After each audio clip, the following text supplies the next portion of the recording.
오늘 말씀 가운데 하나님의 놀라운 축복이 임하기를 기도합니다.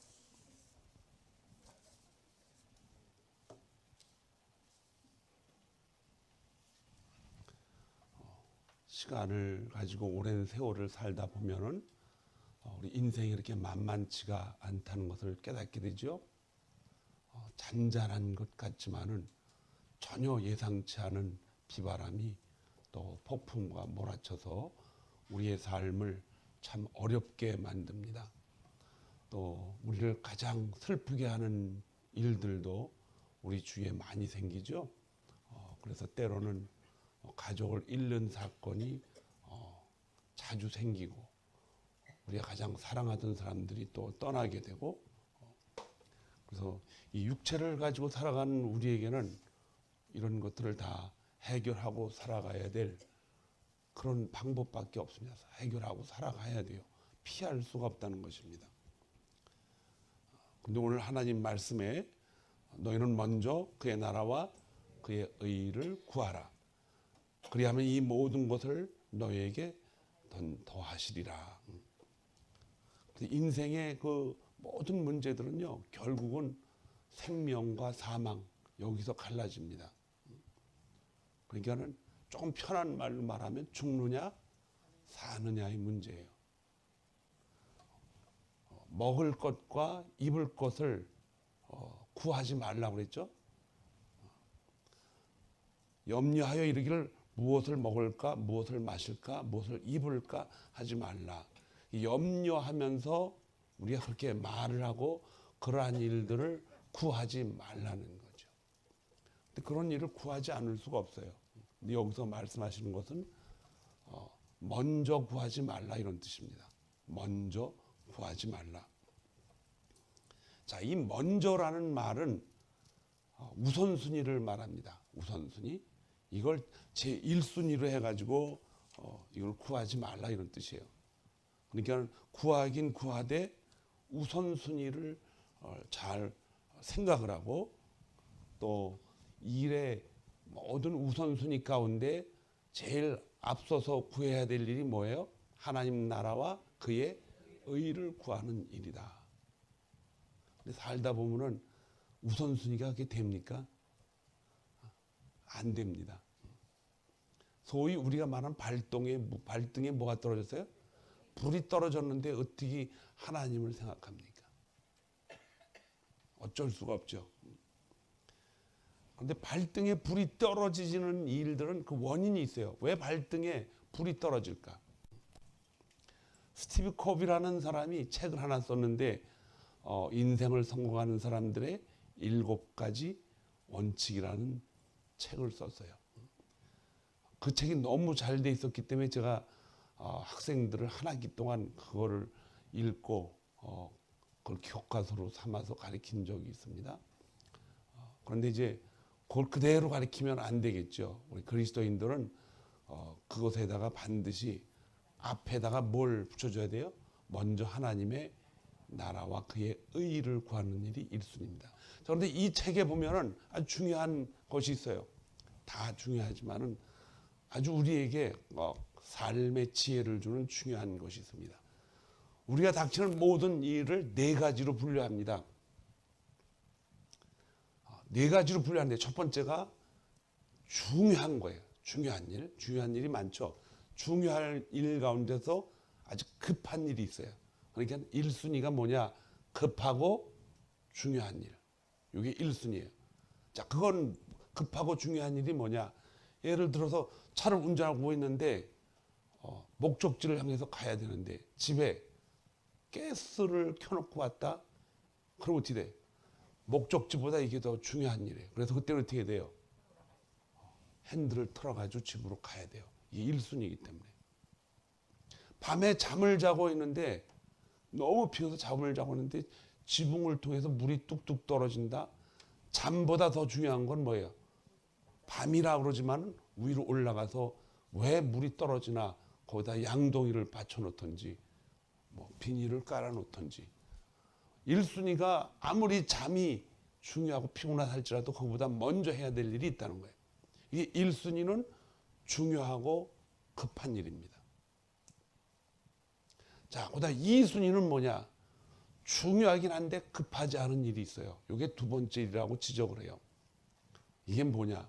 일주일 후에 여러분이 아미시 마을을 가는데 이거 지금 막 급한 일 빼고는 시간이 아직 있으니까는 이 남은 시간 동안 거기 가야 할 일을 중요하게 생각을 하고 계획을 하고 또 시간 계획을 틀을 짜라는 거예요. 그래서 그 일을 준비하라는 거예요. 이게 2순위예요. 그리고 3순위는 뭐냐? 중요하진 않지만 급한 일이 있어요. 중요하지 않아요. 그런데 급한 일이에요. 이게 뭐냐? 내가 지금 회의를 하고 있는데 전화가 계속 와요. 이거는 회의보다 전화 받는 일이 중요한 거 아니에요. 그럴 때는 급해요. 그럴 때는 어떻게 해요? 문자를 요즘은 많이 하잖아요. 문자로 메시지를 보내든지 전화를 딱 틀었다가 다시 끄면은 상대방이 그걸 알고 더 있다가 전화를 받던지. 그런데 이런 중요하지도 않은데 급한 일이라 그래가지고 회의 중에 그걸 전화를 받고 거기 모인 사람한테 잠깐 하고서 전화를 받고 구석에서 전화를 받으면 안 된다는 거예요. 이건 중요한 일이 아니기 때문에. 물론 전화의 내용에 따라 중요한 일이 생길 수도 있죠. 그러나 그러한 일들은 차를 운전하고 있다가 전화가 오면은 법에서는 전화를 받지 못하게 되어 있습니다. 왜냐? 법적으로는 운전하면서 사고를 치지 않는 일이 더 중요하고 급한 일이기 때문에 그렇습니다. 그런 사람마다 다 틀려요. 중요하거나 중요하지 않거나 자기가 판단하는 패러다임에 의해서 이게 다 바뀐다는 것입니다. 마지막으로 네 번째로 중요하지도 않고 급하지도 않은 일이에요. 이 네 가지 일들을 가만히 보면서 우리는 가장 많이 신경을 쓰는 일이 뭐냐? 중요하고 급한 일, 이런 것들로 시간을 대부분 보냅니다. 그래서 매일 우리는 위기감 속에 살아요. 위기감 속에. 모든 일들이 다 거기 있기 때문에. 근데 이 저자는 중요하지만은 급한 일들은 문제가 있다는 거예요. 왜? 그 일이 생겨나기 전에 그것은 이미 중요한 일이었고 급하지 않은 일이었는데 뭘 안 했기 때문에? 준비를 안 했기 때문에 급한 일이 생긴다는 거예요. 그래서 위기감 속에 살아가는 사람들은 뭐 없이 살아간다? 준비 없이 살아가는 사람들이에요. 준비를 안 하고 살아가는 사람들. 대단히 충격적인 이야기입니다. 사람들의 삶을 들여다보면 거의 90%가 급하고 중요한 일에 쫓겨다니면서 살아간다는 거예요. 사우디에 한국 인력들이 가서 아파트를 지러 삼성그룹에서 많이 보냈죠. 삼성에서 또 현대그룹에서 많이 보냈죠. 건물을 짓는데 1년 걸리는 시간들을 공정을 해가지고 프로그램을 짜서 해놓습니다. 근데 그때 당시만 해도 우리 인부들이 그렇게 훈련을 잘 받은 사람들이 아니에요. 조금만 그냥 뭐 건축일에 손대면 끌고 가서 일을 시키던 아주 정신적으로 기술적으로 빈약한 시대에 살았기 때문에 많은 사람들이 자기 하던 사업을 멈추고 그곳에 가서 돈을 벌기 위해서 갔습니다. 가서 보니까 덥고 일은 차근차근히 해야 되는데 일이 진전이 안 되니까 놉니다. 그냥 나무 그늘에서 술 먹고, 술 먹으면 큰일 나니까 몰래. 어떤 분이 그러는데 그런데 가서 술을 먹으려면은 이 코카콜라나 이런 시원한 데다가 뚜껑을 열면 걸리잖아요. 이게 거기다 술을 바꾼데 술을 집어넣으면 걸리니까 그 병에다가 바늘을 넣어가지고 코카콜라를 다 빼고 또 바늘을 넣어서 술을 다 비슷한 색깔로 집어넣어가지고 들고 다닌대. 그런데 더 중요한 것은 12개월, 1년 동안 지어야 될 집을 한 10개월 동안 그냥 퍼주고 놀고 여행 다니다가 2개월 만에 있는 힘을 다해서 지니까는 짓고 나서 되돌아와서 한국에 와서 보니까는 한 6, 7개월 갔다가 금이 갈라지고 난리가 나는 거죠. 이게 모든 위기가 이 준비 없이 살아가면은 그런 위기가 다가온다는 거예요. 그 다음에 많은 사람들이 위기와 이런 1순위에다 일을 많이 이제 당하고 살다 보니까 그 문제를 그때그때마다 해결하면은 어디로 갑니까? 4순위로 간대요. 급하지도 않고 중요하지도 않은 일들로 다 시간을 보내는 거예요. 그러니까 전화가 오면 전화 붙잡고 2시간 이상 소비하는 사람들이 우리 교회에 없다. 우리 교회는 없어요. 제가 보기에는 없죠. 2시간을 붙잡고 농담을 하고 옛날 얘기하고 살아가는, 자기 자랑하면서 다 들어줘야 속성이 풀리는 사람들은요, 꼭 그런 사람한테만 전화를 해. 또 이 전화를 받는 사람은요, 한두 번 들어도 그분의 전화 오는 사람의 정체가 뭔지 알면은 되도록이면 전략을 짜가지고 10분만 전화하게 받겠다 그러면 10분은 내가 들어줄 수 있다 그러면 딱 10분을 전화놓고 오늘은 여기까지만 하겠습니다. 내가 급한 일이 있어 가야겠다 그러고, 이 전략적으로 해야 되지. 오는 저마다 매일 전화를 그냥 2시간 3시간 붙잡고 전화 끝나면 이 사람은 오기만 전화만 오면 한두 시간 전화한다 그러니까 자꾸 전화를 피하게 되고, 이렇게 무작정 계획도 없이 살아가는 거기 때문에 그 사람이, 전화 오는 사람이 2시간을 말한다 그래서 그 사람만 나무랄 이유가 없어요. 받는 사람이 더 심각한 문제예요.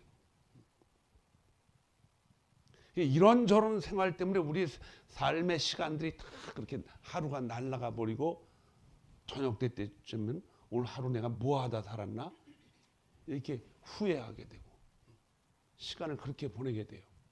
근데 오늘 하나님은 뭐라 그랬어요? 너희는 먼저 그의 나라와 그의 의를 구하라. 그러니까 다른 일을 하지 말라는 게 아니에요. 다 하되 그 가운데서 먼저 그의 나라와 그의 의를 구하라. 이 먼저라는 의미는 접두어예요. 그래서 그 하는 일에 붙어 있다는 거예요. 그래서 그 일을 하면서도 반드시 그 일을 통해서 하나님의 나라, 의, 그것이 바로 하나님께 올려드리는 영광이고, 그 일을 통해서 우리는 하나님 나라의 의를 구하는 것이죠. 의가 뭐예요? 십자가 사건을 가지고 그 일을 통해서 바로 거기에 들어가 가지고 그 일을 통해서 밖으로 드러날 수 있도록 하라는 것입니다.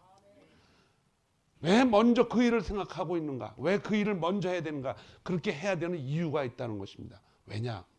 우리가 아무것도 알지 못했을 때 그분이 먼저 우리를 위해서 사랑하시고 그분의 사랑을 우리를 위해서 십자가에서 다 이미 은혜로 주셨기 때문입니다. 그래서 신앙생활은 내가 믿는다고 한다는 것은 이 일의 우선순위를 가지고 살아가는 사람들에게 아주 중요한 것입니다. 굉장히 중요해요. 이런 그 하나님 나라의 의를 먼저 구해야 된다는 걸 알고 있으면서도 막상 어떤 일이 닥치고 있을 때 하나님 일을 뒤로 밀리고 그 일부터, 육신적인 일부터 먼저 하면요, 그 사람은 속에 다른 목적이 있다는 것입니다. 숨겨져 있어요. 그래서 그 일을 하게 되는 거예요. 그래서 야고보서는 그의 열매를 통해서 뭘 본다 그랬어요? 그의 믿음을 본다 그랬어요. 갈라디아서는 뭐라 그랬어요? 성령의 열매를 9가지로 줄여서 간략하고 정확하게 얘기했어요. 그 열매를 성령이 맺게 하려고 우리에게 말할 수 없는 탄식으로 우리를 위해서 기도하고 있지만은, 정령 육체의 열매를 맺는다면은 우리 안에는 우리의 일의 우선순위가 성령 아니고 다른 일이 우리 안에 숨겨져 있다는 뜻입니다. 이 숨겨져 있는 일의 목적을 어떻게 해야 돼요? 자꾸 버려야 돼요. 여러분과 저는 버릴 수가 있습니다. 왜냐하면 우리에게 성령이 우리에게 은혜를 주셔서 버릴 수 있는 힘을 주셨기 때문입니다.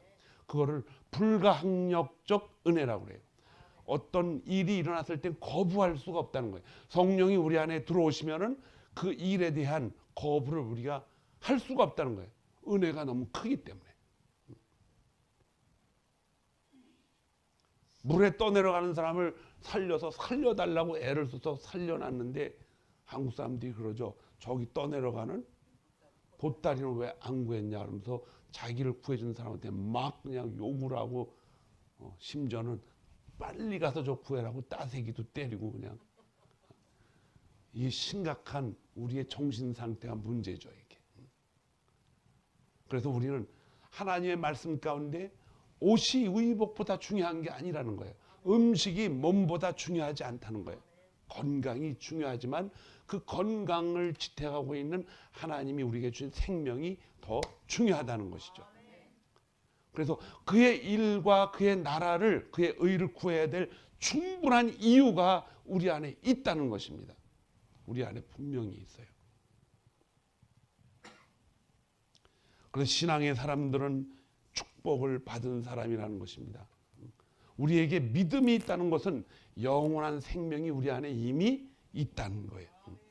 그러한 믿음을 확실하게 이해하고 신앙생활을 해야 될 줄로 믿습니다. 지난주에도 말씀드렸죠. 심령이 가난한 자는 복이 이미 있다는 거예요. 하나님을 찾는 사람들, 하나님 앞에 자꾸 무엇인가 끌려서 그분을 의지하고 살아가려고 애쓰는 사람들 안에는 뭔가 이미 존재하고 있다는 거예요. 여러분과 제가 죄인이었을 때, 십자가에 대해서 아무것도 모르고 있을 때 하나님은 서둘러서 이미 우리를 심령이 가난한 자로 만들어 주셨습니다.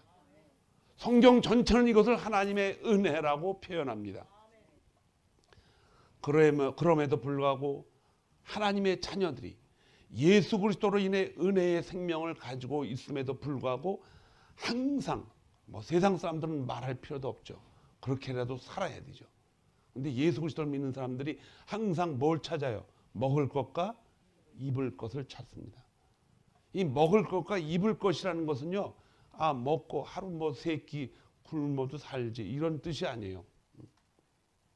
우리는 항상 먹을 것, 신호가 온다는 거예요. 무슨 신호예요? 먹지 않으면 죽는다는 거예요. 죽습니다, 여러분. 먹지 않으면. 입을 것, 항상 여러분들이 더러운 옷을 입고 살 수가 없어요. 그래서 우리는 항상 이제 먹을 것을 어떻게 해요? 준비해 놓잖아요. 그리고 입을 것도 어떻게 해요? 항상 준비해 놓습니다. 맨날 입고 다니는 옷이나 갈아입은 옷이나 똑같으면 어떻게 돼요? 홈레스 피플이에요, 그 사람은. 옷을 빨지도 않고 그냥 계속 안 했다 색깔만 갈아입고 나오는 거예요. 홈리스 피플은요, 색깔도 관리 안 해요. 그 옷이 그 옷이야, 그냥. 그런데 여러분과 저는 옷을 갈아입는 이유가 있어요. 계속 갈아입지 않으면 우리 육체가 병이 걸립니다. 어려워져요. 그래서 우리는 옷을 항상 무엇을 입을까, 무엇을 먹을까 준비하게 되는데 그 준비의 끝자락에는 건강이 걸려 있고 건강의 끝자락에는 죽음이 걸려 있어요. 죽음. 그 죽지 않으려고 우리는 항상 먹고 죽지 않으려고 옷을 계속 갈아입는 거예요. 옷을 갈아입는다는 것은 집까지 다 들어 있습니다. 집에까지. 제가 이제 몸이 아픈 분들 가면은 신방을 가서 기도하러 가면요. 제일 이제 그 신방을 가면은 제일 걱정하는 게 뭔지 아세요? 몸이 아픈 사람들이 목사님 오신대 그러면은 집을 치우는 거잖아요. 평소엔 잘 치우다가도 이 몸이 아프면 좀 몸이 움직여지질 않게 집을 못 치고 사는 거예요. 근데 우리 교회 성도님들은 제가 간다 그래도 집 걱정, 청소 걱정 하지 마세요. 왜냐? 의복보다 더 중요한 게 뭐예요? 생명이기 때문에 그렇습니다. 다 사는 삶이 다 그렇잖아요. 그냥 목회자한테 너무 예의 차리고 그냥 깨끗하게 보이려고 하지 마세요. 저와 여러분은 정말 하나님 안에서 있는 그대로 대면하고 살아야 됩니다. 제가 판단을 잘못하면은 기도도 하나님 앞에 거짓으로 판단을 잘못해서 기도하게 돼요. 여러분들이 거짓된 사실, 자기 자신에 대해서 저한테 얘기하면 저도 그 거짓된 사실을 가지고 기도하게 됩니다. 그런 일들이 나중에 밝혀지면 제 마음이 무너집니다. 그런 일이 일어나지 않도록 여러분들이 하나님과 대하듯이 여러분들에게 기도를 누구한테 해달라 그랬을 때도 마찬가지예요. 항상 청결한 마음으로 정직하게 그들을 대할 때 나중에 부끄러움이 없습니다. 그리스도 안에서 하나님이 이미 다 알고 계시기 때문에 먼저 하나님 나라의 의를 구하라. 하나님이 모든 걸 다 뭐하고 계시다? 알고 계신다. 알고 계시면서 가만히 있는 것이 아니고 하나님이 다 갚아주신, 필요한 대로 갚아주신다는 거예요. 왜 필요한 대로 갚아주느냐?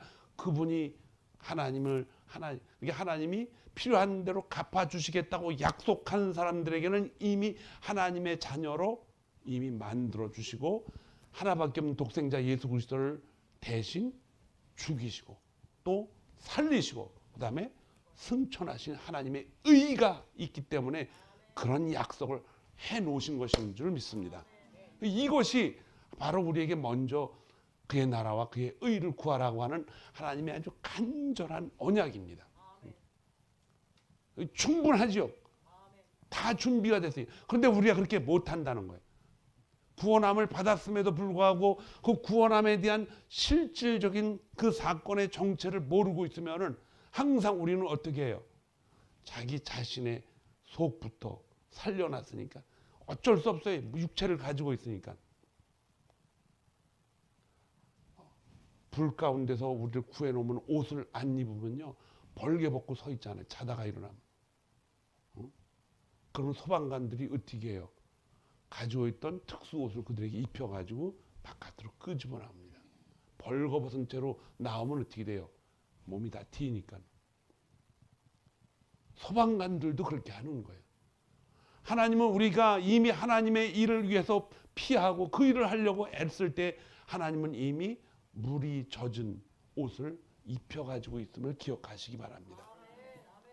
반드시 하나님이 축복하시라고 약속을 그렇게 하셨어요.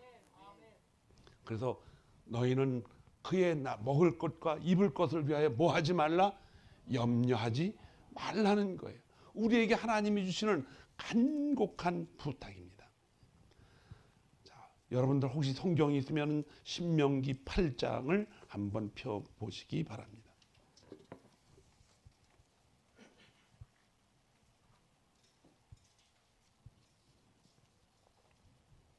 내가 오늘 네게 명하는 여호와의 명령과 법도와 규례를 지키지 아니하고 네 하나님 여호와를 잊어버리지 않도록 삼갈지어다. 신명기 8장 11절에 있습니다. 네가 먹어서 배부르고 아름다운 집을 짓고 거주하게 되며 또 내 소와 양이 번성하며 내 은금이 증식되며 내 소유가 다 풍성하게 될 때 내 마음이 뭐라 그랬어요? 이 겸하나요. 내 하나님 여호와를 뭐 할까? 잊어버릴까? 염려하느라. 자, 요 말씀에 뭐 하나님이 염려하신데 그 전능하신 분이 왜 염려하느냐? 우리 다 아시면서 왜 염려를 하실까? 근심 걱정을 하나님도 하시나? 하나님은 우리에게 그렇게 살아갈 수 있도록 이미 해 놓으셨는데 우리가 로봇가 아니잖아요. 그렇게 기울어질 수 있도록 언제든지 가능성이 있습니다. 그렇게 되지 않도록 하나님이 늘 왓치아웃하고 있다는 거예요. 그 염려하고 있다는 것은 그것을 하나님이 지켜보고 있다는 거예요. 왜? 그럴 가능성이 충분히 있기 때문에. 그런데 하나님이 우리의 가는 길을 강제로 틀어서 이쪽으로 가지 않게 하지는 않는다는, 그냥 그대로 가게 내어둡니다. 왜 그래요? 우리가 그 길을 감으로 인해서 우리가 무엇을 깨닫게 하려고, 알게 하려고. 근데 그리스도인들은 그 길을 걸어가면서 깨닫지 못하는 일들이 얼마나 많습니까? 엄청나게 많습니다. 엄청나게 많아요. 그래서 이 엄청나게 많은 사건 속에 그 일을 다시 겪지 않게 하려고 그 앞에다가 무슨 말을 붙였어요? 먼저. 얼마나 중요합니까? 먼저 그의 나라와 그의 의를 구하라.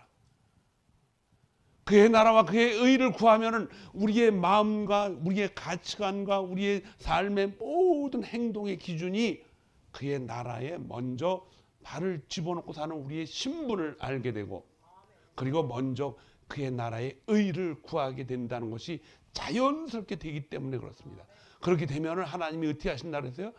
이방인들이 필요한 것까지도 다 하나님이 채워주시겠다 그랬어요. 이러한 채워짐의 역사는 우리가 흔히 말하는 복이라고 얘기합니다, 사람들이. 사실은 그건 복이 아니에요. 복이 아니고 그건 자연적으로 발생하는 하나님의 공급입니다. 공급. 이제 그리스도인들의 복은 무엇인가? 먼저 그 일을 할 수 있다라는 이러한 놀라운 감각과 지혜와 능력이 우리 안에 있을 때 이걸 복이라고 그러는 것입니다. 왜냐? 신명기 11절부터 읽어보면 금방 읽은 거죠. 하나님을 잊어버리게 된다는 거예요. 먹을 것이 많아지고 거할 것이 풍부하고 우리의 삶이 윤택해질 때 하나님을 뭐 한다? 잊어버릴 상황이 생긴다는 거죠. 내 조상들도 알지 못하던 만나를 광야에서 내게 먹이셨나니 이는 다 너를 낮추시며 너를 시험하사 마침내 내게 복을 주려 하심이라. 조상들도 알지 못하던 만나를 광야에서 먹였다. 이건 너를 낮추고 너를 시험해서 마침내 내게 뭐를 주려 한다? 이 복은 광야의 복이 아니에요. 영원한 복입니다. 영원한 복, 그 복을 우리에게 알게 하려고 그러는 거예요. 그 영원한 복은 장차 2000년 후에 그들의 지역에서 그들이 가려고 하는 가나안 땅에 세워질 예루살렘 성에서 지어질 바로 그곳에서 양과 또 여러 가지 동물을 통해서 제사를 드렸던 그 죄를 용서함 받는 그 모델이 실제로 그곳에 오셔서 그 복을 너희들이 받게 될 것이다. 그래서 히브리서 11장 1절은 뭐라 그랬어요? 믿음은 바라는 것들의 실상에 보지 못하는 것들의 증거니, 그 다음에 2절에 보면 선진들이 이로써 증거를 얻었다. 우리의 믿음의 선배들, 이스라엘 백성들, 하나님이 그들을 통해서 말씀을 전해가지고 살아계신 하나님을 증거하는 모든 일들이 그들은 메시아를 통해서 이를 증거했다라는 그런 뜻입니다. 저와 여러분은 이 일에 이제 혜택받은 복받은 사람들이 된 것입니다.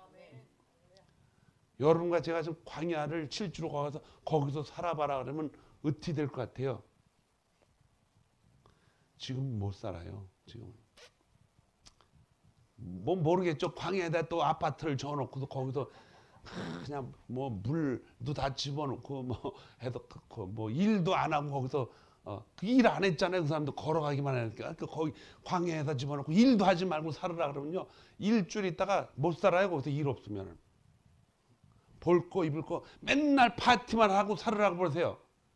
아이고 우리 한국으로 다 갑시다.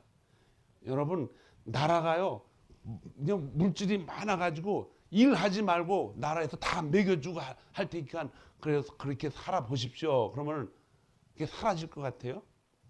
나라에서 뭘 공급해가지고 얻어먹고 산다는 것은 공산주의입니다. 공산주의. 일도 안 하고 부정부패만 늘어나고 가난하게 살아도 땀을 통해서 그 땅을 통해서 대가를 받고 그러므로 땀을 흘림으로 인해서 이 내 육체가 건강하다는 것을 하나님 앞에 그걸 통해서 그 은혜를 우리가 순간순간 받게 되는 것입니다. 그래서 부활이라는 것은요 철저하게 그 앞에 죽음이라는 고통이 있을 때 가능한 것입니다. 하나님이 우리에게 축복을 주신다라고 하는 것은 그 축복 이전에 그에게 다가오는 염려와 근심이 있기 때문에 축복이라는 개념이 우리한테 이해가 되는 거예요.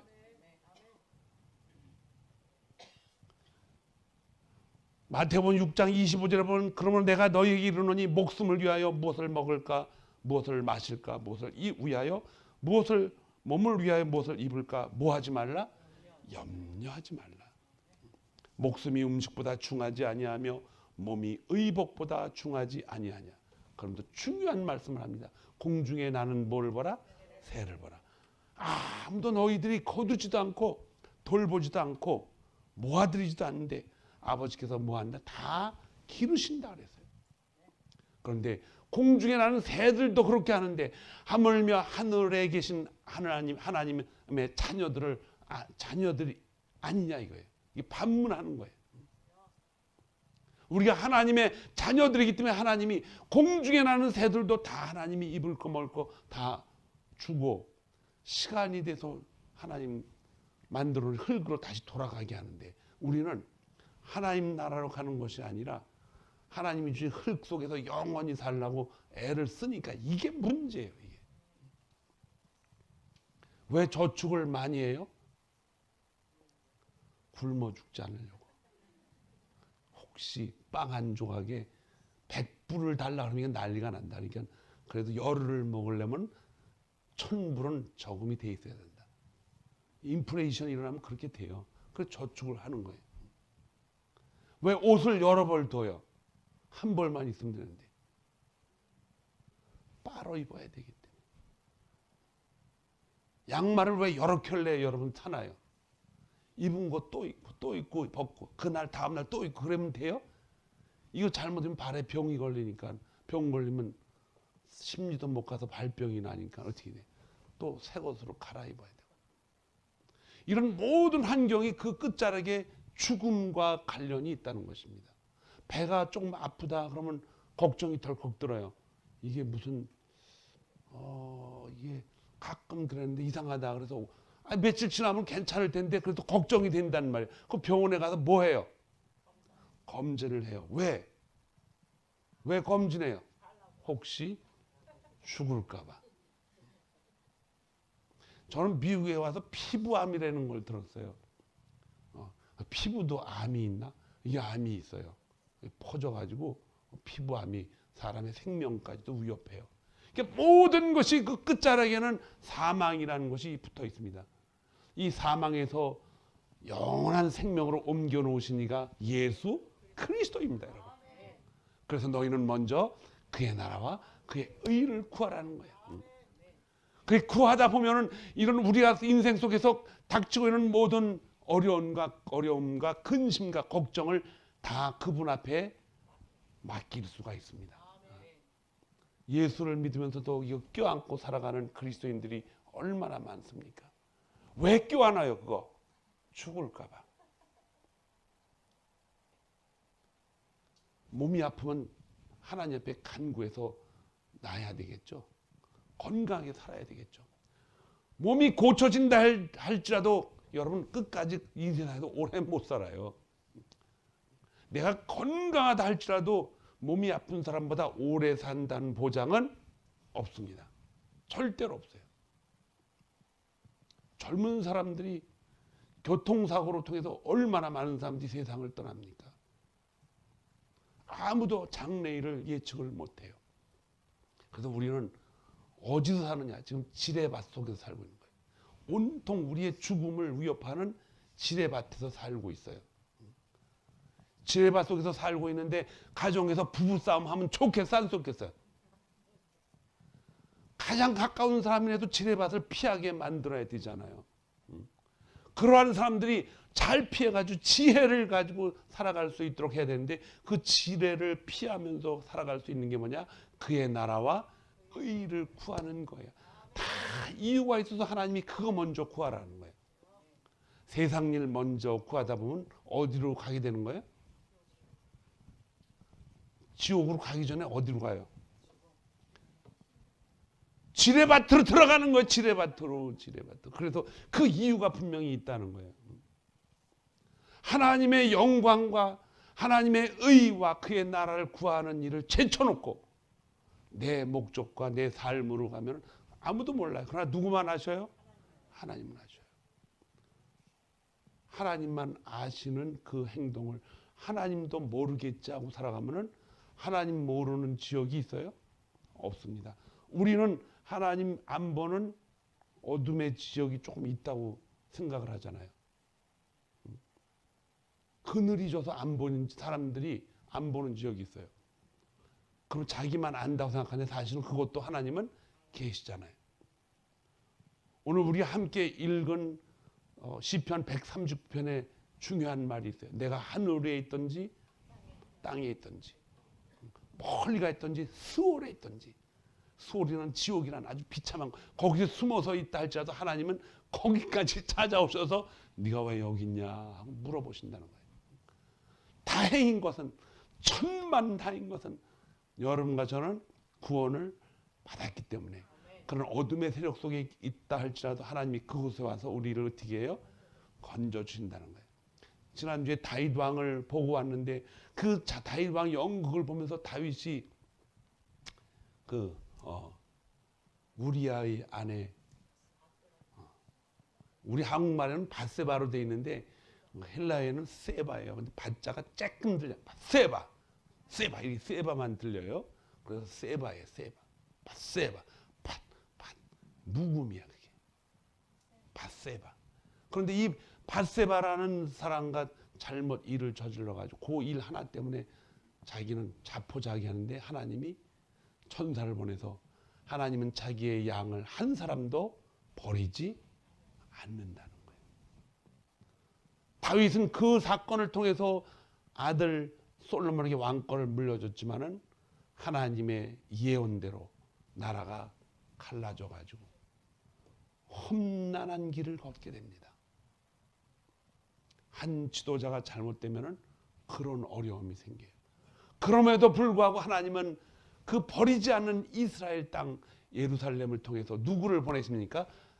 복의 근원이신 예수 그리스도를 보내서 여러분과 저를 하나님의 자녀인 이스라엘로 만들어 놓으시고 하시는 말씀이 너희는 먼저 그의 나라와 그의 의를 구하라. 다윗이 그 일을 알았다면, 이 말씀을 알았더라면 밧세바에게 왜 찬바람에 거기 나와 있느냐, 들어가라. 그리고서 그에게 더 위로할 수 있는 승전보를 알려주고 우리아가 왔을 때 잔치도 벌려주고 했을 텐데 이 다윗이 그걸 몰랐던 것 같아요. 그래서 여러분과 저는 다윗보다 더 축복을 받은 사람이에요. 언제냐? 그의 일을 먼저 할 때와 그의 나라를 먼저 구할 때입니다. 그러지 않을 때는 뭐예요? 다윗보다 훨씬 못한 곳에 살게 돼요. 그의 아들 솔로몬은 많은 것을 얻었지만, 하나님으로부터 받았지만은 정말 인생을, 이제 그를 통해서 우리는 솔로몬의 삶을 통해서 많은 인생의 중요한 것을 깨닫게 하십니다. 그것도 하나님의 섭리지요. 솔로몬이 누리고 또 누리고 많은 물질을 가지고 다 누려봤지만 뭐라 그랬어요? 모든 것이 헛되고 아무 의미 없어. 이렇게 누리고 살면서 그걸 증거했는데도 그리스도인들조차도 어떻게 해요? 우리는 먼저 먹을 것과 입을 것을 향해서 마치 파리가 불빛을 향해 뛰어가듯이 그냥 정신없이 살아가면 되겠어요? 안 되겠어요? 대답이 없네요. 그렇게 살면 돼요? 안 돼요? 안 된다는 거예요, 여러분. 안 돼요. 그러면은 지뢰밭으로 들어가는 거예요. 하루를 살아도 주님 앞에서 그 천국의 문지기로 사는 것이 좋다 그랬어요. 여호와는 나의 목자시니 내게 부족함이 없다고 성경은 약속하고 또 약속을 하고 있는데 우리는 그 약속이 믿어지지 않으니까 항상 뭐를 해요? 자기 자신의 먹을 것과 입을 것을 먼저 뭐 합니까? 챙깁니다. 하나님이 우리를 다 알고 계시기 때문에 우리를 챙기면요, 챙기는 것만큼 하나님이 자꾸 멀어지셔요. 왜? 뜨거운 거 뜨겁다 만지지 마 그러면 에이 그럴 리가 있다. 그럼 만져봐 이렇게 하시는 거예요. 그리고서 다시는 만지지 않도록 한다는 거예요. 다시는 만지지 않도록. 왜냐면 인간이 이렇게 연약해. 그야말로 세상 말로 정말 뒤지게 맞고서도 그 길을 안 가는 사람들이 있어요, 없어요? 없습니다. 맞으면 그걸로 가잖아요. 너 하나님 일을 갈래, 안 갈래? 이렇게 물어보면요, 아이고 그 길을 어떻게 갑니까? 그때 이제 죽음 앞에 딱 건너가게 만드는 거예요. 그래야 정신을 차려요. 누구예요, 그게? 제가 그랬거든요. 예수를 믿고 터닝 포인트 한다는 것은요, 예수가 무슨 어떤 데코레이션이 아니라는 거예요. 나의 인생을 조금 고급스럽게 살고 나의 인생을 좀 귀티나게 사는 그런 데코레이션이 아니고 이거는 사망과 생명의 문제예요. 우리의 삶을 토럴리 체인지해야 되는 터닝 포인트가 바로 십자가 사건이에요. 그 길로 가다가 좀 다쳐도 I'm okay. Because Jesus always with me. 주님이 나와 항상 하고 있기 때문에. 그래서 기쁜 거예요. 왜냐? 그 일을 그렇게 예수 그리스도로 인하여 너희가 나로 인하여 핍박을 받고 모든 사람이 너를 거슬려 거짓으로 욕하고 악한 말을 할지라도 기뻐하고 즐거워하라. 너희의 복이 크다. 하늘의 상이. 그 상을 이해하지 못하고 살아가는 사람들은 어떻게 해요? 예수를 믿으면서도 현실에 충성해가지고 먹을 것과 입을 것을 가지고 손을 향해서 달려갑니다. 먹다 죽습니다, 여러분. 그렇게 살면 어떻게 돼요? 죽는 거예요. 죽어도 천국에 가겠죠. 그러나 얼마나 인생이 후회가 됩니까? 하나님이 그 많은 날들을 통해서 하나님 나라의 의와 하나님 나라의 하나님 나라를 구하고 의를 구하면서 살라고 수차례 성경을 통해서 말씀했는데 아랑곳 없이 살아간다면 이 땅에서의 삶은 그냥 관광객이요, 관광객. 야구장에 가면은 우리는 맨날 돈 주고 야구장을 가잖아요. VIP석에서도 구경하고 돈을 주고. 저는 VIP석에 처음 야구장 한번 가봤어요. 여기 볼티모어에 미국의 여기 메릴랜드 주지사 부인 덕분으로 제가 갔다 왔어요. 그분이 어떻게 제가 메릴랜드 교회협회 회장을 할 때 그때 선거에 출마하셔가지고 2년이 돼서 티켓을 받아 갔어요. 제가 켄터키에 있었을 때는 저희 교회의 집사님 한 분이 미국 분이에요. 그런데 저보고 그 풋볼 경기장을 같이 가겠냐 해서 저는 텔레비로 많이 봐서 풋볼 팀에 대한 어떤 걸 규칙을 모르기 때문에 재미가 없어요. 근데 거기 같이 갔더니 다르더라고요. 현장에서 이루어지니까. 그런데 제가 드리고 싶은 말씀은 돈 내고 가는 것보다 여러분들이 선수가 돼서 직접 뛰어보세요. 그럼 얼마나 주위에 박수를 치고 요새 한국의 유명한 손흥민 선수가 뭐 그냥 축구로 그냥 전 세계에 날리고 있는데 항상 그 사람을 박수 치잖아요. 손흥민 선수가 되지 말고 실제로 여러분들이 축구 선수가 돼서 한번 뛰어보세요. 마음과 몸이 늙었죠.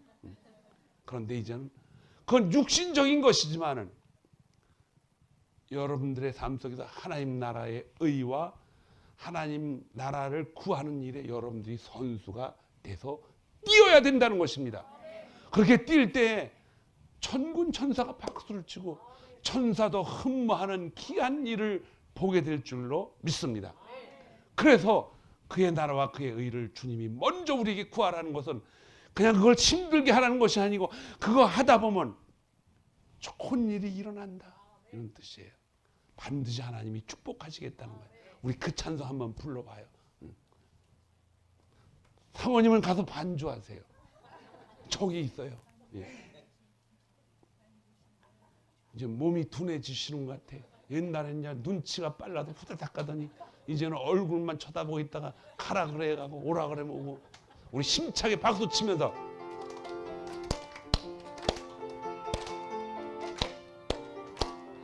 반드시 내가 너를 축복하리라.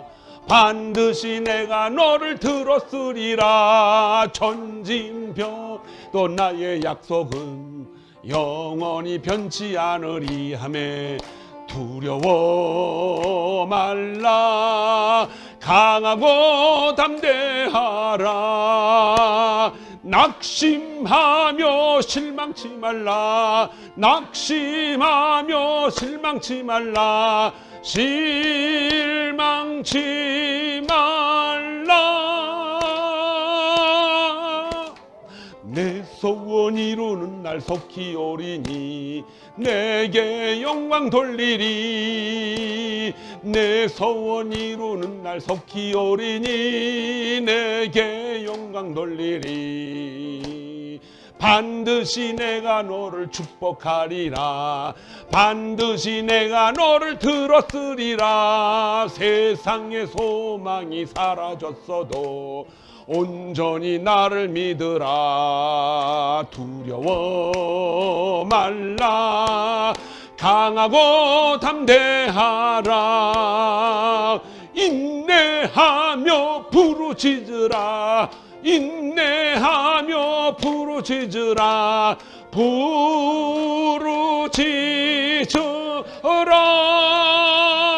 부르짖으라 영광의 그날이 속히 오리니 내게 찬양하리라 영광의 그날이 속히 오리니 내게 찬양하리라. 아멘. 그날이 속히 온다 그랬어요. 속히. 1년이 하루같이 지나가잖아요. 그날이 속히 옵니다. 속히 오는 그날을 우리가 세월을 아끼면서 그의 나라와 그의 의를 먼저 구해야 됩니다. 여러분 보세요. 복음을 전파하면 하나님이 반드시 채워주십니다. 하나님 나라의 의는 무엇이라고 그랬어요? 거듭거듭 말하지만 하나님 나라의 의라는 것을 주님이 정확하게 말씀하셨습니다. 이제 내가 너희를 떠나서 다시는 나를 보지 못할 것이다. 다 이루었다는 거예요. 하나님이 십자가에서 모든 일을 다 이루었다는 거예요. 그 일을 우리에게 맡겨주신 거예요. 그 의를 구하라. 십자가에서 이루신 그 의는 이제 여러분과 저의 몫입니다. 그 몫은 우리 스스로 하는 것이 아니고 우리 안에 누가 오셨어요? 성령 하나님이 오셔서 하나님이 이끌어 가시고 우리 보고 뭐라 그러는 거예요? 뒤에서 밀으라는 거예요. 밀으라는 거예요. 우리가 이 일에 동참을 할 때 하나님은 밀고 있는 우리의 손을 강하게 하시고 밀면서 필요한 모든 일들이 얼마나 많습니까? 우리가 연약한 것을 우리가 다 하나님이 다 알고 계시기 때문에 그 연약한 것을 하나님이 세상에서 필요한 것도 반드시 다 채워주시겠다고 약속을 하신 것입니다. 창세기 39장 1절에 보니까 요셉이 이끌려 애굽에 내려가서 바로의 신하 시신의 대장 애굽 사람 보디발이 그를 데려간 이스마엘 사람의 손에서 요셉을 샀다고 그랬어요. 여호와께서 요셉과 함께 하시니 예수를 하나님을 전혀 모르는 보디발도 요셉이 하는 일마다 요셉이 하나님 앞에 기도하는 걸 알기 때문에 그는 하나님이라는 말을 썼어요. 거기다.